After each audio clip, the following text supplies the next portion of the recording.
Okay, story time about my dark, dirty secret. Just a warning again, this story does have to do with drugs. I apologize, this is the second video in a row. But if you guys do not want to finish watching this, maybe go check out one of my other videos on my Storytime playlist. So a little background information, I was 16 and in 10th grade, and whenever I was about 5 years old, my dad was murdered leaving the club one night. My mom and him had had a really good night out, and my dad saw this guy trying to take advantage of some girl, so he tried to step in, and this guy had stabbed him. Again, this is why we hate men. Anyways, well, after that, my mom and I struggled for a while trying to make ends meet, meaning we really never had a stable place to live. We were sleeping in cars some nights. We would ask a family member to stay the night, but we would tell them that it was because we were traveling. We didn't want to let them know what was actually going on, which is understandable because, you know, families can be very nosy at times and make up scenarios and just crap like that.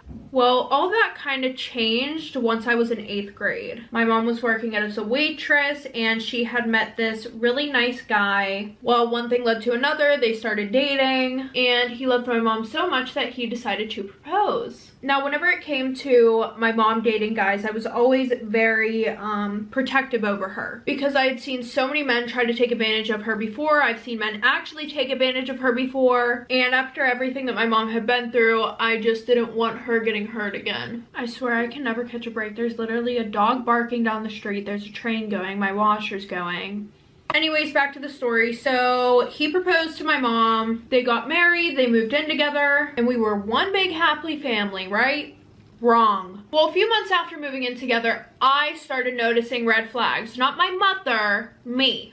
I mean, honestly though, I really couldn't blame my mom for how she felt. Like, at this point in her life, she had already gone through so much, and I feel like she just wanted to turn a blind eye to everything so that way she could act like it was all okay. We were living in this fantasy that she created. The first really big red flag that I saw was about a month after my mom's wedding. This guy's baby mama decides to send a letter to the house telling my mom how much of a piece of shit she was and saying, why would you want to date a deadbeat who doesn't even want to see his kids, da da da da da. And my mom did not do well with conflict. So what did she do? She talked her now husband, her great husband, into driving an hour across town to go and see his kids at his baby mama's house. But again, I can't blame my mom. She was a really good person, you know, and like I said, she didn't like conflict. The funny thing is we moved very far away after they got married, so all of my friends lived on the part of town that he was going to. And because of that, I would ask him to take me to my friend's house down there on the weekends when he would go to see the kids. So it kind of worked out in my favor, not so much in his.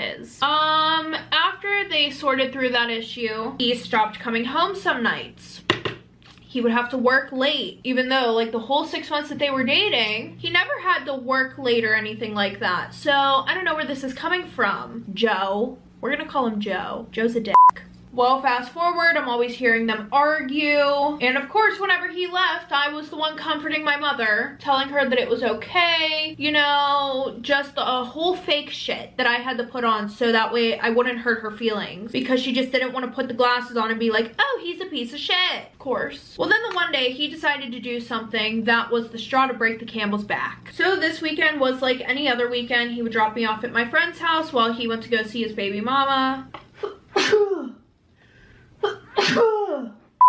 And I had told my best friend about everything that was going on, right? So she was like, oh, like, where do they live? Should we go and see what they're doing? And I was like, you know what? We should do that. So we're walking around downtown in a not very nice neighborhood, and we get to the park that is near his baby mama's house. And as we're about to start walking to her apartment building, we hear some voices at the park.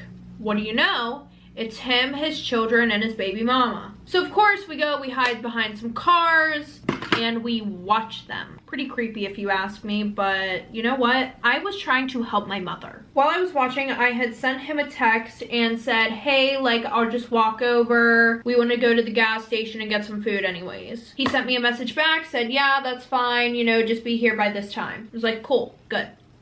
Well, I guess he must have told her, so they all got up, they started walking back to the apartment, and like when all the kids walk into the apartment, he like kind of, you know, tells her to wait a minute, you know, and then he he makes out with her. He makes out with her while I was watching. I mean, granted, he didn't know that I was watching, but I saw it. So this gave me the perfect ammo that I needed. I went home that night and I told my mother everything. Did it go as planned? Probably not, because she started screaming at me for trying to do the right thing. Like, okay, mom, whatever you want to believe, sis. Just kidding, I had another trick up my sleeve. And when I told her, it was weird. She went to her bedroom and started praying to God. She was like, God, please, I just want to be a better woman for him. You know, like, I want him to love me. And I'm like, girl, pull it together. What are you doing? It's embarrassing.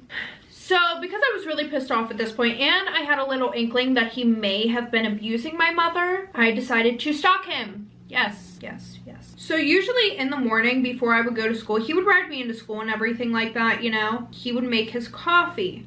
But the thing about his coffee is that my mom tried making it for him before and he screamed at her. He was like, no, this is my time. I was at my time to make my coffee. I wish you around me. That's how I like it. So my mom would leave him alone to do his thing in the morning, and that was that. Well, the one morning I heard him get up and I heard a lot of like rustling around downstairs in the kitchen. So I like creeped down the stairs and like hid behind like this half wall that we had going down the stairs. And I saw him like tearing our kitchen apart looking for something. And then I heard him stomp over to the stairs, so I like ran back up the fucking stairs. I was like, oh, can't get caught. Well, when I got up the stairs, I like hurried up, went in my room, and I was listening, you know, through my door, and I heard him go and wake my mom up dead out of her sleep and was like, where the fuck did you put my coffee mix? Something like that, you know? And then she was like, oh, I had to move it because like there was water leaking underneath there. He was like, well, don't fucking touch my shit, da da da da da.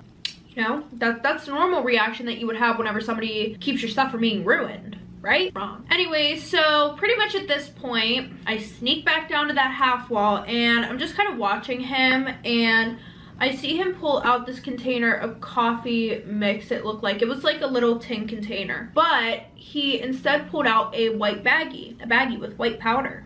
What's that doing in there, bud? We know what it is.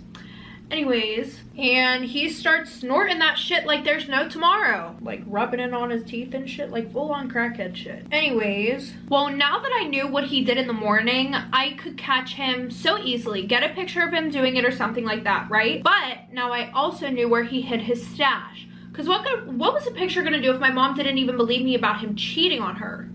So I would say maybe 2 weeks later, right? In the morning, he does his usual routine that I now found out about. And then he would go upstairs and get ready for work. And I want to say around this time, it was probably during January or February.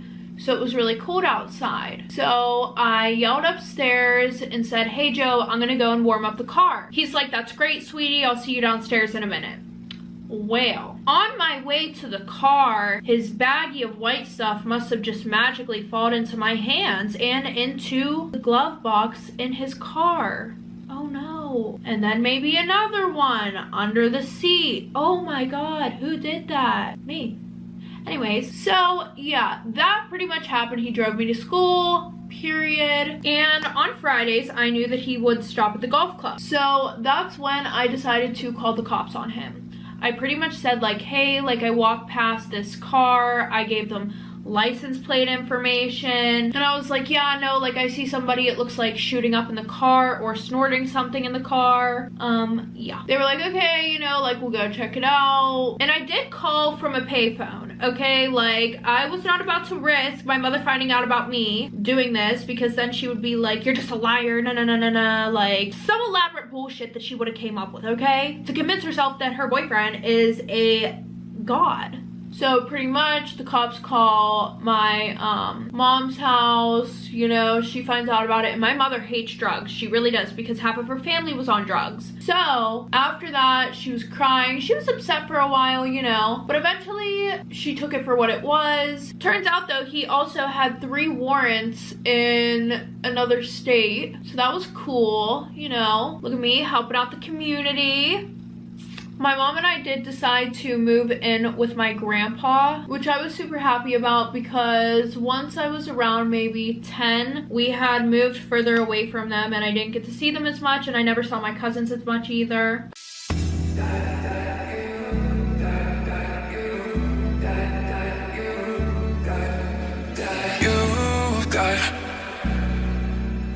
most beautiful diamond. You've got the most beautiful diamond eyes I've ever seen in my whole life. The skyline is jealous, I'm looking at you, how you shine.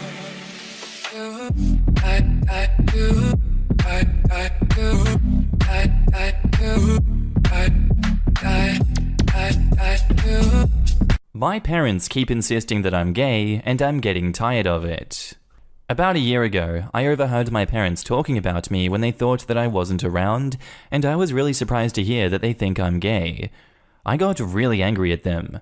I know there's nothing wrong with being gay, but I got angry because I've been bullied at school because people think I'm gay for years, and to hear my parents agreeing with the bullies just made me really angry. My parents weren't being mean or anything, I was just really tired of people thinking I'm gay.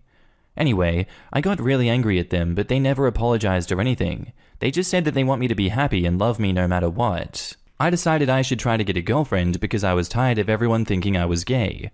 I never really tried to get a girlfriend before because I barely have time to hang out with my friends because of school and work, so I didn't really have time for a girlfriend.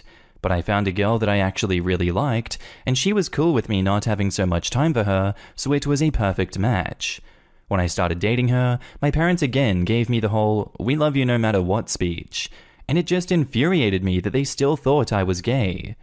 The bullying at school got worse after I started dating her, but I thought that after some time they'd get bored now that I have a girlfriend and they would stop. I was wrong, and it just kept getting worse, and my girlfriend started to notice it too. I never told anyone about the bullying because nothing can really fix it, so telling my parents or a teacher would just make things worse. We dated for about 6 months, and then she got tired of dating a loser who got bullied almost every day, and she broke up with me, and again my parents gave me the "we love you no matter what" speech. I don't really care if people think I'm gay, but it's very annoying that my own parents keep giving me the same "we think you're gay" speech, and won't listen to me when I've told them I'm not gay. The bullies I just have to deal with until I'm finished with school here, but I wish my parents would stop. I don't really know why everyone thinks I'm gay. I don't feel like I give off those vibes, but apparently I do. And now in the comments, do you have a close friend that you could talk to that would tell you honestly why people think you were gay? I've known several men that aren't exactly masculine, but they aren't gay. Just their mannerisms and attention to detail that isn't, "I am all that is man." Nothing wrong with that. Imagine how boring this world would be if everybody was the same. As for the bullying, can you talk to your counselor there about this? Bullying is unacceptable in any circumstances, and the school should be made aware of it. Tell your parents that you appreciate their support, but you are not gay, and to back off about it. Stay strong. You are 18, so probably not much longer in school, and it gets so much better after high school. And OP responds, "Reading this made me anxious. I'm not sure if I want to know. I wouldn't call myself masculine, but I don't think I'm effeminate or anything like that. I don't dress fancy or anything. I've heard my voice recorded, and I don't have a gay voice either." And edit, "I never thought about asking my friends, but now I feel like I need to know. I'm texting my friend asking him. There must be something I do that makes everyone think I'm gay." And here is that response. Dude, are you sure you want an honest answer? Okay, here we go. The thing is, you never seem interested in girls, you never talk about them, and you never look at them. Even when you dated Sarah, not her real name, it didn't really look like you were dating. I never saw you kiss her once, and you dated for like a year. You seemed like friends who held hands once in a while. You seem way more interested in guys than girls. Like, when hot guys are around, you stare at them, and if they talk to you, you get all weird and flustered. You don't really do it at school that much anymore, but you used to. And when Sarah broke up with you, she said some stuff about that you might have made things worse. I think that's the reason some people might think you are gay, but I don't care about stuff like that, dude. If you say you're straight, I believe you, and if you were gay, that would be cool too.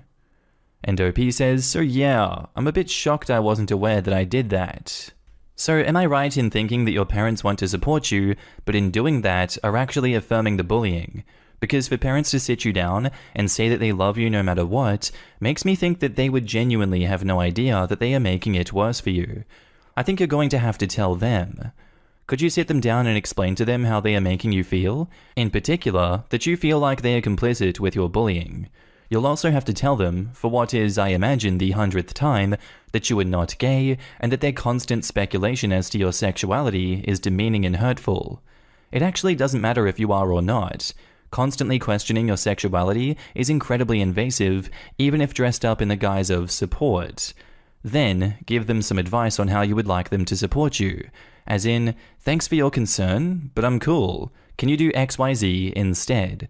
So that they know more about what you want and what they can do to actually help. Hopefully, if they genuinely love and want to support you, they'll realize they've been getting it arse about. Good luck.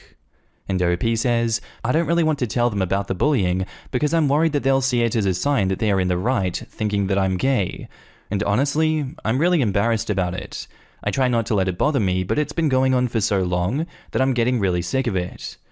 And OP says, I think I'm being downvoted because I don't want to tell anyone about the bullying, but there is no point. Nothing will change, and it might even make it worse. Well, of course you're sick of it. It's horrible, and it's been going on for so long. But again, your parents are accidentally adding to it without realizing, and so I wonder if bringing it to their attention will bring you some comfort down the line. Is there a way that you can talk to them about it without mentioning the bullying? You could also allude to it being painful without going into why, because it should be pretty bloody obvious. The important thing is the conversation needs to happen in some form that you feel genuinely supported and can get some emotional respite from the myriad of bullcrap that you are going through otherwise. And OP says, I guess I've never sat down with them and really explained how much it bothers me. I just sort of explode and leave, and I understand how that can make it seem as if I'm actually gay. And now on to the update. My first post left me very confused. I had a hard time believing it was possible to be that in denial about my own sexuality. I honestly considered deleting my post and trying to forget about it because it made me so uncomfortable. I didn't delete it, but tried not to think about it and just focused on what I was going to do about the bullying. It didn't really work though, and a couple of days later I was hanging out with my friend, who was the guy that I asked why everyone thought I was gay, and he asked me about it, and I sort of had a meltdown. I told him I was confused about everything, and that I wasn't sure anymore if I was straight, and that his texts and your comments had really screwed with my head. He was great though, and managed to calm me down. I felt a lot better after talking to him about it, and when I got home, I read your comments again, and this commenter's comment, considering your edit, you might want to engage in some self-reflection about who you're actually attracted to. I can completely understand why they think you are gay, and this isn't about engaging in stereotypes. This is about other people noticing signs in you of arousal and interest. You don't need to tell me these things, but think about them for yourself. What do you think about when you masturbate? Do you get aroused around girls or guys? Who are you drawn to? Where does your energy focus? Pay attention to how you feel and how your body responds when you interact with each sex. When you kissed your girlfriend, was it super exciting and physically arousing? How do you feel if you imagine kissing a girl? What if you imagine kissing a guy? To which did your body respond? Maybe both? And also, don't discount the possibility of being asexual or demisexual but homo-romantic, or possibly hetero-romantic. That could make things more difficult to figure out. The first time I read this comment, it literally made me feel sick, and the second time, it made me feel sick as well.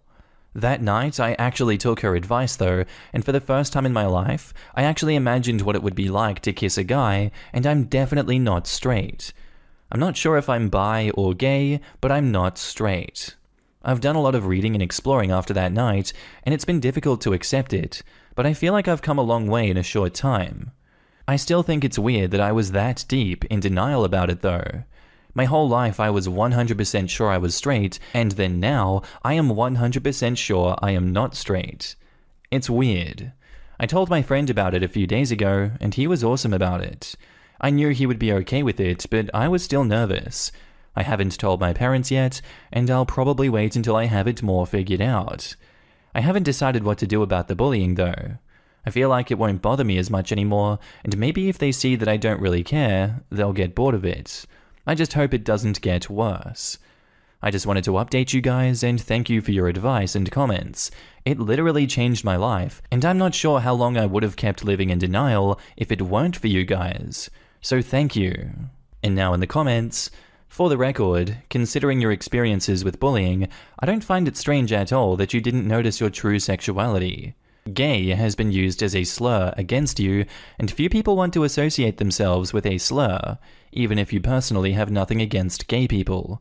It's as if you tried to distance yourself from the bullying by telling yourself that what they said wasn't true. That is a defense mechanism and very natural to develop in situations like yours. But good on you for being mature enough to take a long hard look at yourself and learn something new. That's a hard thing to do.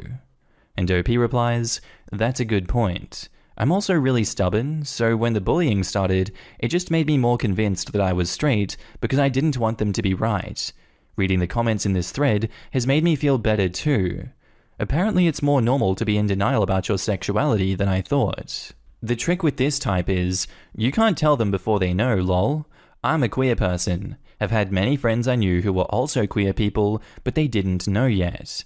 They eventually do, but they have an easier time when they work it out on their own time than when everyone harasses them. What an incredibly insightful and helpful answer OP's friend gave. The friend gave a gentle response that must have really helped. FYI, the OP's last post reads, multiple orgasms from bottoming. Is this possible? So we can safely assume they figured out a bit more about themselves. A generation or so ago, OP would have married a Sarah and had a probably very unsatisfactory sex life on both sides, until probably later in life, things fell apart and his whole family got shattered when he finally realized his true orientation. Thank God people are more aware of this at an earlier stage in their lives these days. That's my grandpa. 3 failed marriages, and now he finally has a boyfriend. Although it's perhaps a good thing from your perspective, as in your existence, that he didn't realize earlier. This reminds me of my parents. Literally anytime I told them there was something important I wanted to talk to them about, be it bullying or I'm feeling sick, or even when I thought about suicide, the first thing they'd say without fail every single time was, "It's okay, we know you're gay, we love you anyway," before I could even say what I was trying to talk to them about.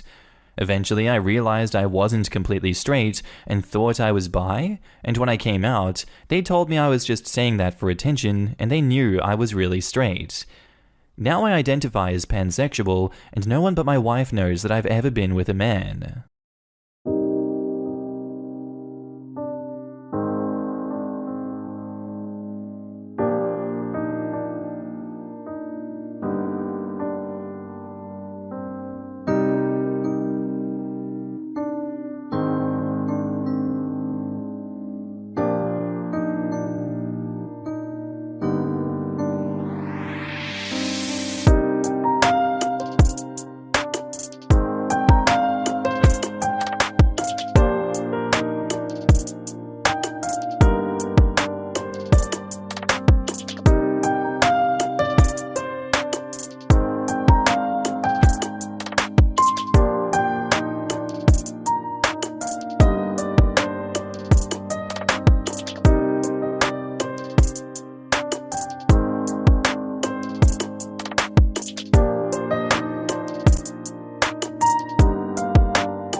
Our next post is titled, "Am I the asshole for cancelling my daughter's birthday and making her call her classmates to explain why?" So here is the situation.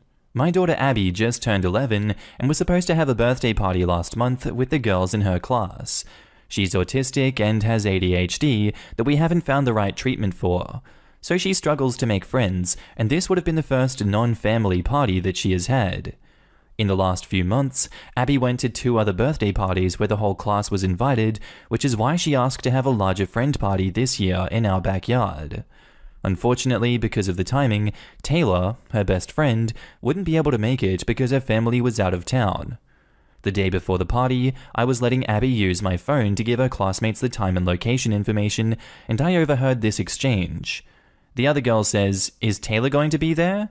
And Abby says no, she's lame and can't come. I sternly told Abby to hang up and explain herself. She tried to tell me that she wasn't serious, but I thought it was incredibly mean to call her only friend lame and felt like she was behaving horribly. She insisted that it was just a joke and wouldn't agree when I told her that Taylor would be heartbroken if she heard Abby call her lame. I felt that she didn't deserve to have a party if she couldn't cherish her friend and decided to teach her a lesson. I made her call all 12 girls that were invited, including the ones that she already called to tell the information, and explained to them that there wasn't going to be a party after all, because she was being punished for saying something rude about Taylor. She was appropriately embarrassed and cried a lot, and I think definitely learned her lesson. So I felt like this was done and dusted, but Taylor came over last weekend for a sleepover, and I talked to her mum for a bit at drop-off. She told me she heard about what happened because the other parents had been discussing my punishment and thought it was too harsh, and insinuated that I should go easier on Abby because she was a sweet and sensitive kid. I wasn't expecting this, so I brushed it off until she left, but got annoyed that the other parents are judging me for my actions when my kid did something that was not sweet or sensitive. When Taylor's mother returned to pick her daughter up, she again laid it on thick how much Taylor liked Abby and how she was glad they were friends. And I said, yep, and now Abby knows to treat her friends well and not take them for granted. It got awkward when Taylor's mum kept gushing about Abby and low-key implying that she didn't deserve to be punished. And I snapped back, well, I guess you and everyone else knows how to parent better than I do. I am still seething over this, and I want to know if my actions with Abby and with Taylor's mum were warranted, because I feel like everyone else is taking crazy pills. Now in the comments, you're the asshole, major one too, like massive. Your daughter is already struggling to fit into social situations, and her neurological disorders could be the cause of why she thinks such raw humor is acceptable. And beside the fact that you think it's inappropriate to joke like that, have you ever considered that Abby was in fact being honest and saying that light-hearted insults is the way it is between her and Taylor? You jumped onto a conclusion that is based around your comfort and boundaries with jokes. And how is that punishment relevant to what you assume to be hurtful? Yeah, I cancelled my socially struggling daughter's first real party because I took offense on someone's behalf that wasn't even there. I truly have to say that this is the second time I've read something so obviously a-hole-like of OP on this sub, and I'm sitting here writing this with absolute disgust on how some people will lie to you by saying you were not the asshole. You humiliated your daughter, ruined her first experience being seen by everyone, and probably ruined the trust she had left in you. Just please take one look outside of your own perspective. You were so cruel. Even parents outside of your family had to jump into defense for your own daughter. I hope you read this whole thing, twice as well. And edit, I just want to say that I'm very grateful that people are on the same page as me. I truly was worried that people would defend such cruelty. It's a good day to see some humanity in this world. I'm a psychologist who works with kids with disabilities. Have you got any idea how hard it is for most kids on the spectrum to make friends and be accepted by their peers? This party was a milestone, and not only OP took it away from her, but she humiliated her as well. Honestly, if I were her child's therapist, I'd consider this a warning sign and pay attention to her behavior towards her daughter. And what's interesting is the daughter is doing better socially than the mum. She's being lame is a common good-natured dig when someone can't hang out. The mum missed this social cue by about 10,000 feet. You're the asshole. Do you have zero knowledge of kids this age? They all call each other weird names. Lame? Nope. No one would bat an eye. You miss someone's birthday party? They will kiddingly use this terminology. You went so far past the line, it's unbelievable. I called a good friend of mine lame for not being able to make it to my birthday party, almost basically the same way that that kid did. No one got offended, because clearly it was said in jest. I can't imagine being ostracized for saying it. Exactly. When I was a kid, we always said someone was lame for not coming. It was an expression that really meant, we wish you would come, but we're gonna call you lame to rag on you to divert our gushy friend feelings. And now back to the post, there is an edit. I have said in multiple DMs, but I will say here as well, that I was wrong and I am disgusted with myself. I will clear up that Abby does go to weekly therapy, but we haven't seen a psychologist or done family therapy since she was 8. I was also suspected of having ADD as a child, but my parents didn't do much to investigate after one type of medication failed to help, so I don't think about it that much and don't know if that's relevant. I sat with Abby after supper and apologized for my actions and enforced that she's a good kid and a great friend to Taylor. She started tearing up and told me that she was hurt that the other girl asked about Taylor because apparently some kids said they wouldn't go since Taylor wasn't. Abby felt guilty because while she was just joking about Taylor being lame, she was hurt that they liked Taylor and not her. I hadn't even considered this, and I'm heartbroken for her that I kicked her when she was down. She is a sweet and sensitive girl, and I'm very lucky she forgave me. I will be looking into family therapy and connecting with the school to fix this, and I told Abby she has a week to decide how and with who she wanted to celebrate a belated birthday. Thanks to everyone who advocated for my daughter when I failed her.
And now, on to the update. When I posted this, I did not expect for it to get more than 50 comments.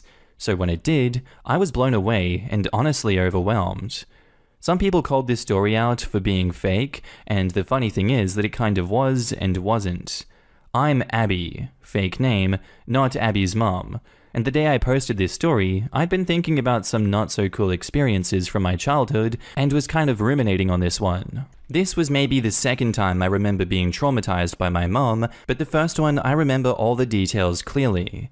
I was pretty sure she screwed up doing this, but all parents F up their kids sometimes, right? And I had said something mean about my friend, though I don't remember if I said Taylor sucked or was lame, so from her perspective, I deserve to be punished. The way I typed the story was exactly what happened, right down to her making me call every girl in my class. I still remember the script I had to read. Hi, blank. I'm calling to tell you that I'm not allowed to have a birthday party because I said something mean about a friend. Sorry, bye. And after every call, I put my head down on the table and wept. Full snot rockets and everything, while my mom typed the next number into the phone and put it in my hand. It has been over 10 years, to keep timing vague, and I still hate my birthday and have never had a successful friend party. I do have friends, I just can't do parties. The only part of the public story that wasn't true was the updates. The catharsis I felt through people agreeing with me was great, but everyone saying schedule her another party or apologize to her right now made me a little sad because my mum literally never brought it up again. So I tried to get some sense of peace from the whole ordeal by pretending she did the right thing, and it honestly worked in the sense that I can think of that day without crying. So anyways, I posted the story seeking validation, or therapy, or at least trying to gain perspective from her side, and I'm sorry to have misled the 1.6 million people who saw this post, and the people who read it on Facebook and Instagram, I think. I was floored by the amount of people who understood me, a weird little girl they had never met, more than my own mother ever did. You understood that I was mirroring my peers, having a really hard time making friends, and hurt that no matter how hard I tried, people just didn't like me. I cried so many times writing the original post and answering comments as Abby's mum, parroting things she said back then, or things I've heard her say now when she remembers my childhood. She was twisted and abusive, no matter how much she claimed she was trying to help me. And a special sorry to the people who messaged me with long personal stories or advice. I was really moved that you would share something so raw in an attempt to get some ignorant mum to understand. I was so grateful that there were professionals out there willing to put aside time to help kids they had never met. I tried to answer so you wouldn't feel like your effort was wasted, but I felt and feel horrible about lying, and it was resting heavy on my heart. Damn my autistic need to abide to the rules. Anyways, lots of people also messaged worried about Abby's well-being, so I wanted to say I am doing fine. I did move out of my parents' house as soon as I could, went to university, and graduated with a degree in something I love. I am finally medicated for ADHD, and I'm engaged to the kindest, most understanding man who is fiercely protective of me when it comes to my mum. I still need therapy, but I promise I'm working on it, and my next attempt will not involve lying on the internet, because holy crap did this get out of control. And now in the comments, well, that's a plot twist I didn't see coming. It's good to see Abby getting the validation she deserves, and knowing she is doing better. Mums like her don't care if they're helping their kids, they just want to be right. Yeah, I remember this post, and I was just so glad that the mum saw the error of her ways. This update is half heartbreaking, but I'm glad she got out. Damn, fuck OP's mom. I don't have kids, and even I could see that. 1. OP was trying to appear cool and was just joking, you know, like grown-ass adults do. 2. As much as OP was trying to appear to be her mum, and I bought it, anyone can read between the lines why the kids wanted to know if Taylor was going to be there. 3. That crap is borderline abuse. Also, kudos to Taylor's mum for standing up for OP. I literally call my best friends lame to their faces because we are friends and are only joking around. What a horrific situation for Abby to go through. Exactly. For someone on the spectrum or with ADHD, it can be difficult enough to fit in, especially with the kind of teasing humor NT people tend to use. This will probably affect her confidence in her humor for years to come. This is heartbreaking. OP's mum lacks compassion and understanding. OP was hurt and just said something stupid. But it could have been a joke for all her mum knew. My cousins and I are all adults. We'll boo each other for not being able to attend an event. You're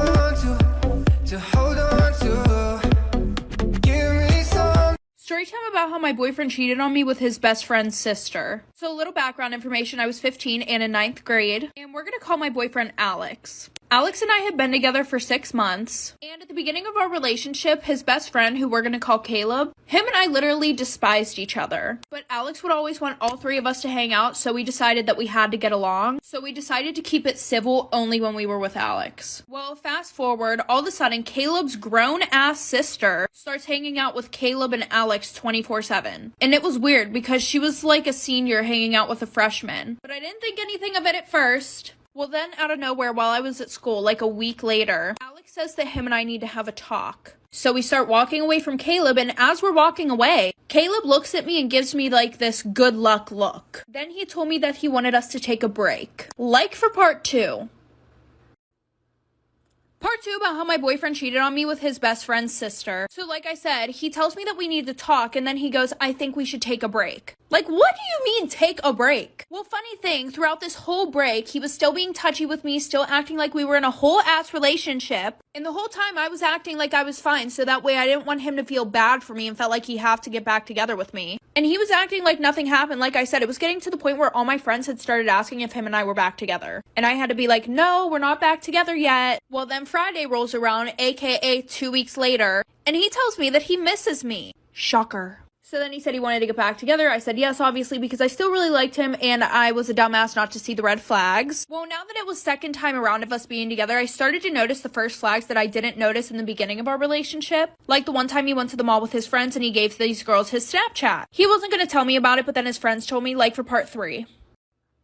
Part 3 about how my boyfriend cheated on me with his best friend's sister. So like I said, I started noticing red flags. Well, when I had confronted him about the Snapchat thing, he told me that he felt bad if he didn't give it to them because he didn't want to be mean. Another red flag is that he would never, ever, ever, ever, ever let me touch his phone. Like, if he even saw my eyes look at his phone for 0.2 seconds, he would grab it real quick. Anyways, back to him getting with Caleb's sister. When we had got back together after our break, this one girl came up to me and she was like, hey, I have to tell you something. I didn't think it was going to be anything about my relationship with Alex, but here we go. She goes, he broke up with you to hook up with some other girl. So obviously I'm fuming. I go up to him and I'm like, did you break up with me to go and hook up with another girl? He goes, that's in the past. Why are you mad about it? Like, we were broken up. Clearly he thought it was okay just to break up whenever you want to go do shit with someone else. Apparently she said that they could do stuff if we broke up, but I ended up finding out that she does this to all of her little brother's friends.